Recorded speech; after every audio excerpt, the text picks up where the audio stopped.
नमस्ते प्रणाम। हम मंजू वर्मा, जिला अम्बेडकर नगर टांडा से स्वागत बा मंजू लोकगीत 123 के चैनल पे। तो आज आप सबके बीच कैसन बताई, बड़ा मजाकिया गीत लेके आ है।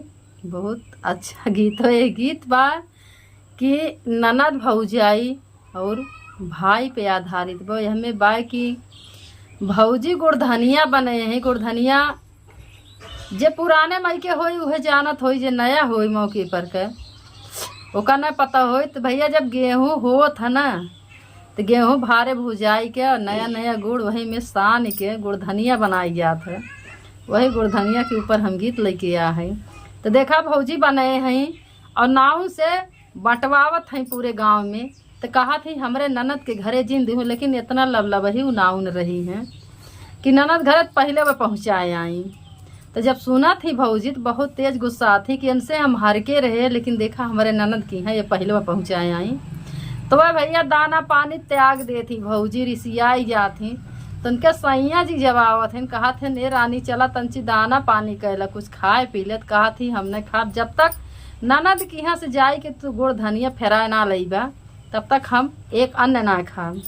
तो देखा बेचारू भैया मजबूर है। तो गए न अपने बहनी की यहाँ, कहा थी ने बहनी हमार गुड़धनिया फेर दे, तोहार भौजी दाना पानी ना करत हैं। तो उनके भैया छोट छोट बहने रहा थी, कुल बहने चबाए खाई के यार बाहर कह दिए रहा थी। तो बहनी कहा थी भैया हो तोहार बहने कुल चबाए दिन हम बेटवा के बियाह करत, हमार पतोह जब आई गुड़धनिया तब बनाई, तब हम तोहार गुड़धनिया फेर दे। तो वैसे बहनी करी हैं, जब पतोह आए तब लेके गई फेरावे। तो बहुत टेस्टीदारी गीत बा, बिना नमक का खातिर मिर्चा के तब वो चटकार लागी। तो आप लोगों जरूर ये गीत को सुनिए। अच्छा लगी वीडियो शेयर करिए, लाइक करिए, कमेंट में बताइए गाना कैसन बा। ज़्यादा से ज़्यादा शेयर करिए वीडियो। सभी दर्शक का राम राम, जय सिया राम। नीलम धुरी टांडा जिला अम्बेडकर नगर से। सखियन काल डुआ बनावाले चिरौजी भर गुड़ धनिया, सखियन काल डुआ बनावाले चिरौजी भर गुड़ धनिया।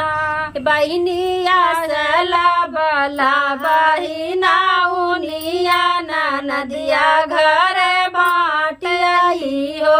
ए बहनिया सला बला बहिना उनिया नदिया घर बाँट अली हो।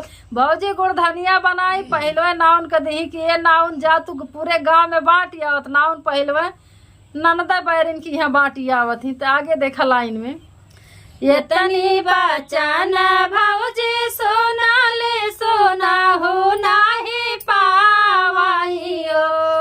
ये तनी बचन भौजी सोना ले सोना हो नाही पावाइयो।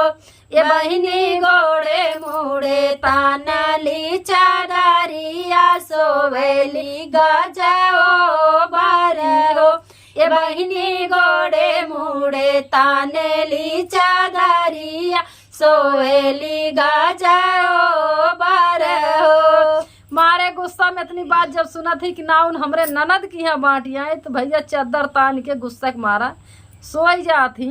तो आगे देखा, हंसी हंसी बोलाई भैया करा हो धनिया दाना पानिया। हंसी हंसी बोलाई भैया करा हो धनिया दाना पानिया। हे पिया दाना पनिया हमें नाही भाव, फेरावा हमार गुड़ धनिया। सैया दाना पनिया हमें नाही भाव, फेरावा सैया गुड़ धनिया। कहा थे दाना पानी हमें ना भावत बा, पहले हमार गुड़ धनिया जाके ननद रानी की यहाँ से फेर के लेके तू आवा जा मांग के।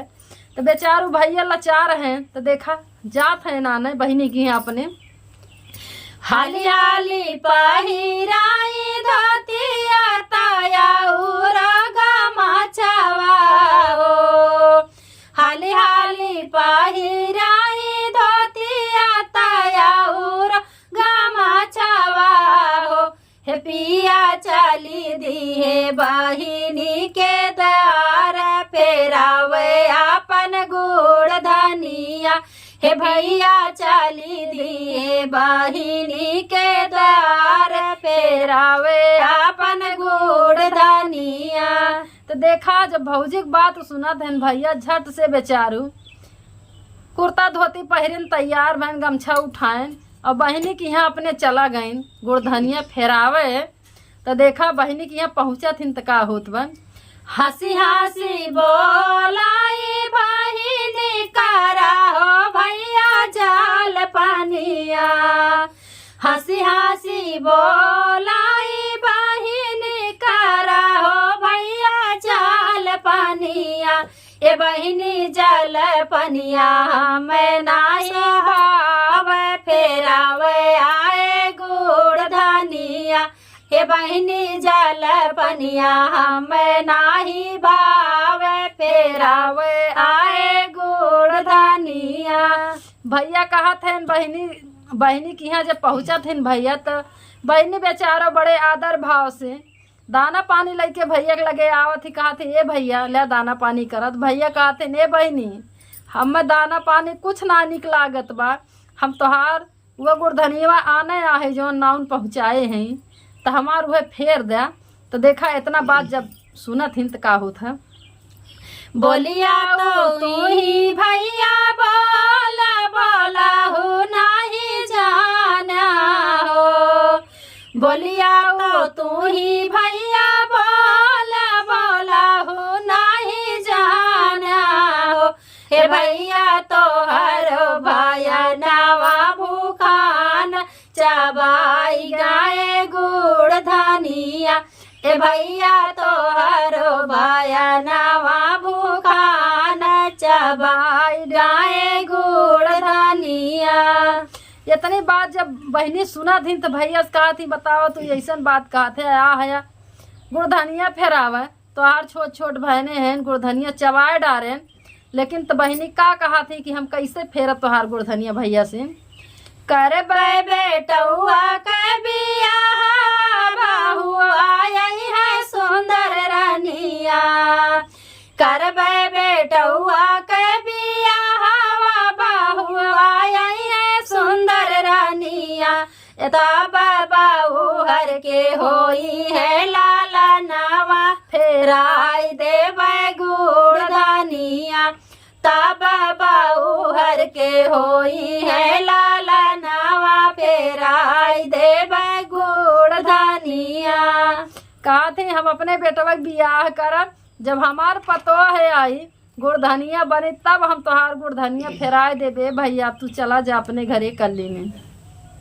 तो देखा बेटवा के बियाह करत ही का होत आगे बहू हर के भाई ले लाला नावा बाधैया बाजे घर आ गए ना बहू हर के भाई ले लाला नावा बाधैया बाजे घर आ गए ना ये बहनी लाडुआ बनवली सवा साठी पेरावे चली गुड़ धनिया ये बहिनी लाडुआ बनवली सवा साठ फेरावे चली गुड़ धनिया। जब बहिनी के पतो है कि लड़किया होत बा खुशी की बात बा बधैया बाजत बा घर में और बहिनी तब लड्डू बनवावत ही बटावे ताई तो गुड़ धनिया बनवाए तो देखा नैहरे जात ही फेरे ताई आगे लाइन का बा हंसी हंसी बोलाई भैया करा हो बहिनी जाल पानिया हंसी हंसी बोलाई भैया करा हो बहिनी जाल पानिया ए भैया दाना पनिया हमें ना सोहाला फेरावे आए गुड़ धनिया ए भैया दाना पनिया हमें ना सोहाला फेरावे आए गुड़ धनिया। वह भैया वाली बात बिल्कुल वो दोहरावत है जैसे भैया आए न बहनी की यहाँ दाना पानी ना पीन मारे गुस्सम जुड़ते कहा थे गुड़ धनिया आने आ है वह चीज़ बहनी कहा थी भैया हमें दाना पानी ना चाहिए हम तोहार गुड़ धनिया फेरे खातिर आ है। तो आगे लाइन देखें हंसी हंसी बोलाई ननद सुना है भौजी भौजी बतिया हंसी हंसी बोलाई ननद सुना है मोरी भौजी बतिया ननदी तोहरा भैया यसला बाला बहा फेरावे गईले गुड़ धनिया हे ननदी तोहरा भैया यसला बाला बहा फेरावे गईले गुड़ धनिया। देखा जब भौजी की यहाँ ननद पहुंच गए हैं गुड़ धनिया फेरत खिसियाने के पद भौजी गावत ही कहा थी ये ननदो तोहार भैया बड़ा लबलबहा हैं वो नहीं गर हैं फेरावे लेकिन हमारे में कोनो हाथ ना भमना कुछ कह रही है लेकिन चाल भौजी चलत हैं भौजिया दाना पानी छोड़े रही हैं गुड़ धनिया खातिर। तो आगे लाइन में देख सखिया का लडुआ बनावाले चिरौजी भारी गुड़ धनिया सखिया का लडुआ बनावाले चिरौजी भारी गुड़ धनिया ये बहिनिया सला बाला बहिना उनिया ननद घर बाटिया हो ये बहिनिया सला बाला बहिना उनिया ननदिया घरवा बाटिया हो। बैरन भौजी धन्यवाद।